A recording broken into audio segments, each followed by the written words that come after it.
You had an idea this week, a real one, and you killed it yourself. Not because it was bad. Before you even tried, your own mind destroyed it. And the worst part?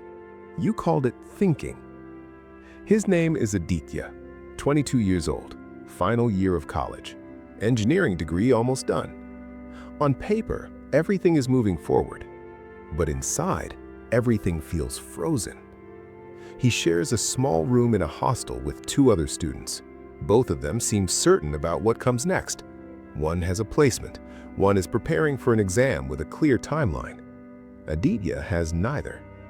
Not because he is not capable, because every path he considers, his mind immediately finds a reason it will not work. Software job? Too competitive. Thousands of people better prepared. Own project?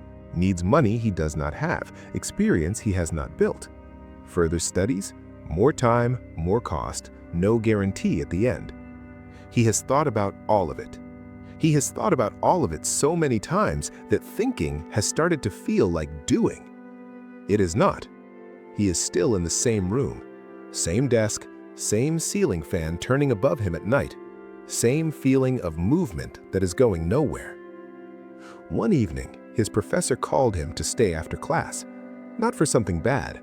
Professor Anand just wanted to talk. He had noticed Aditya in class for 3 years. Quiet, sharp, always listening, never raising his hand. He said, "Aditya, you understand things faster than most students I have taught." Aditya said, "Thank you, sir." Professor Anand said, "That was not a compliment. That was an observation." Aditya looked up. The professor said, "The students who understand fastest are sometimes the ones who move slowest, because they can see the difficulty clearly before they start. And clarity about difficulty without the courage to begin anyway is just a more intelligent version of being stuck." Aditya did not respond. He nodded, picked up his bag, left. But those words followed him out of the room, down the corridor, across the campus, all the way back to the hostel. That night, his roommates slept early. Aditya sat alone at his desk. The room was dark except for the small lamp in the corner. He opened his notebook, not for studying. He just started writing. Everything his mind said every time he tried to think about his future. He wrote it all down.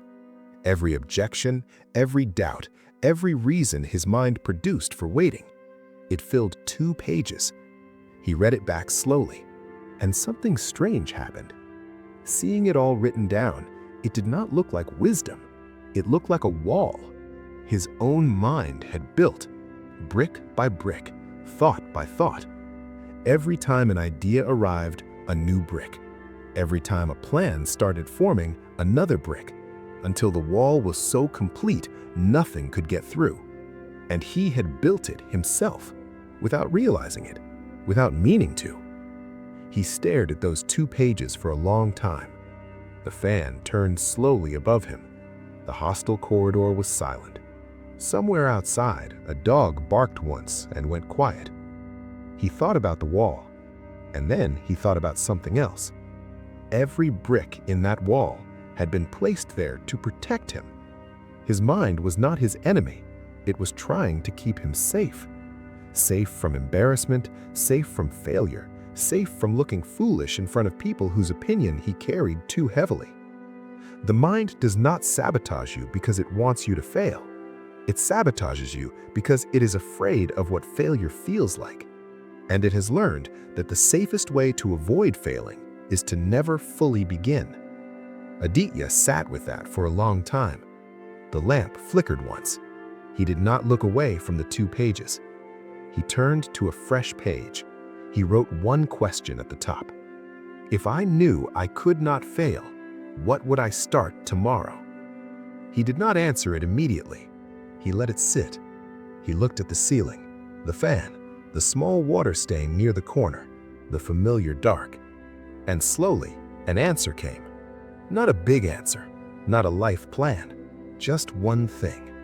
One small project he had been thinking about for months. A simple app, nothing complex, something that solved a problem he personally experienced every day.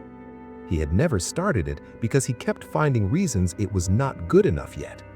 But sitting there, looking at the wall he had built, he understood something.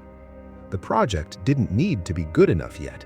He needed to be brave enough. Just once, just enough to write the first line. The mind is not broken when it talks you out of things. It's doing exactly what it was designed to do: protect, preserve, prevent pain. But the mind was designed for survival, not for building a life worth living. Survival says, stay where it is safe. But a life worth living says, move toward what matters, even when it's uncertain, even when the outcome is not guaranteed, even when the wall inside you is tall and the voice is loud and the reasons feel completely reasonable. Because they will always feel reasonable. That voice will never run out of reasons. The only way past it is to move before it finishes speaking. Your mind will always find a reason to wait.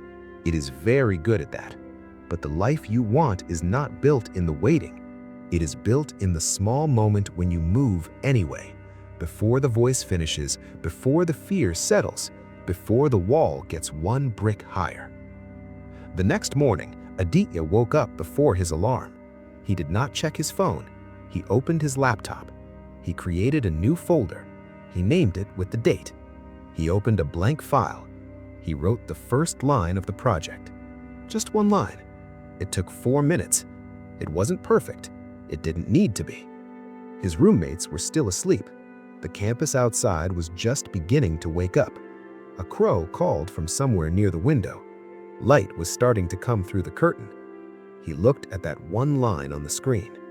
And his mind, right on time, said, "This is not enough. This needs more thought.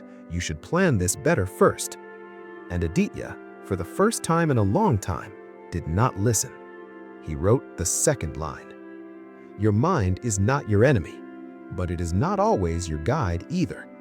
Sometimes it's just the loudest voice in the room, and the loudest voice is not always the wisest one. You already know what you want to start. You've known for a while. Your mind has just been very busy explaining why not. Today, let it explain and move anyway. If this story touched you, like, share, and subscribe for more stories from Motimo Tales.